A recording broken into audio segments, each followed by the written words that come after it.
এই মাত্র আবহাওয়া দফতরের তরফ থেকে পাওয়া আবহাওয়ার সবচেয়ে গুরুত্বপূর্ণ খবর। গরমের অস্বস্তি কমার তো লক্ষণই নেই, বরং দক্ষিণবঙ্গে আজ কমবে বৃষ্টির সম্ভাবনা ও পরিমাণ। আগামী 3 দিন বাড়বে তাপমাত্রা।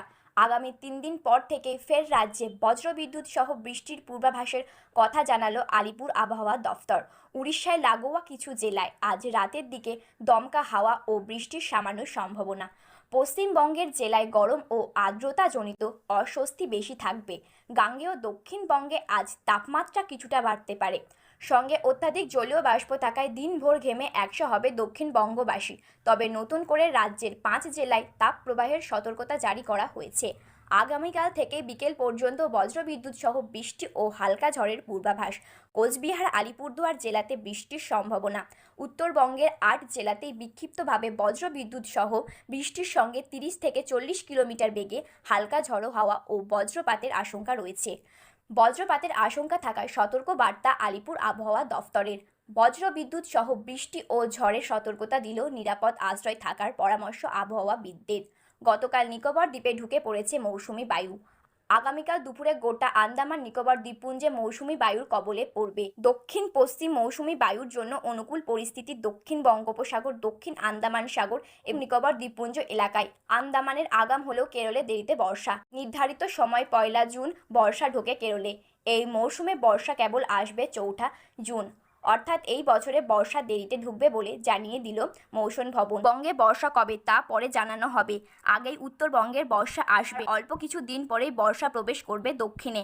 আগামী 2-3 দিন পর থেকেই আবারও বজ্রবিদ্যুৎ সহ বৃষ্টির সম্ভাবনা বাড়বে। আগামী 2-3 দিন পর থেকেই আরও একটা স্পেলে বজ্রবিদ্যুৎ সহ ঝড় বৃষ্টির সম্ভাবনার কথা জানালো আলিপুর আবহাওয়া দফতর। আরও কিছুদিন পর থেকেই ঘুরিয়ে ফিরিয়ে বৃষ্টি পেতে পারে প্রায় সব জেলায়। আজ আংশিক মেঘলা আকাশ, চূড়ান্ত ঘরমাত্র অস্বস্তি বাইরে টেকা দায়ী হয়ে উঠেছে। জলীয় বাষ্পের জন্য পরিস্থিতি খুব অসহনীয় হয়ে উঠেছে। জলীয় বাষ্পের জন্য পরিস্থিতি খুব অসহনীয় হয়ে উঠলে রাতের দিকে বিক্ষিপ্তভাবে এক পশলা বৃষ্টি পেতে পারে কলকাতা। বাংলাদেশের আবহাওয়ার রিপোর্ট অনুযায়ী বাংলাদেশের সিলেট, চট্টগ্রাম ও বরিশালের 2-1 জায়গায় ঝড় বৃষ্টি হয়েছে। গত 48 ঘন্টা পর্যন্ত সবচেয়ে বেশি 21 মিলিমিটার বৃষ্টি হয়েছে মৌলভীবাজারের শ্রীমঙ্গলে।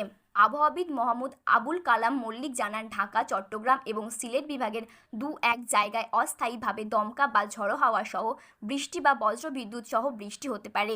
সেই সঙ্গে কোথায় কোথায় বিক্ষিপ্তভাবে শিলা বৃষ্টি হতে পারে। এছাড়া দেশের অন্যত্র অস্থায়ীভাবে আংশিক মেঘলা আকাশ সহ আবহাওয়া প্রধানত শুষ্ক থাকতে পারে। এই সময়ে সারা দেশে দিনে তাপমাত্রা বাড়তে পারে এবং রাতের তাপমাত্রা প্রায় অপরিবর্তিত থাকতে পারে। জলীয় বাষ্পের অধিক্যের কারণে অস্বস্তি বাড়তে পারে।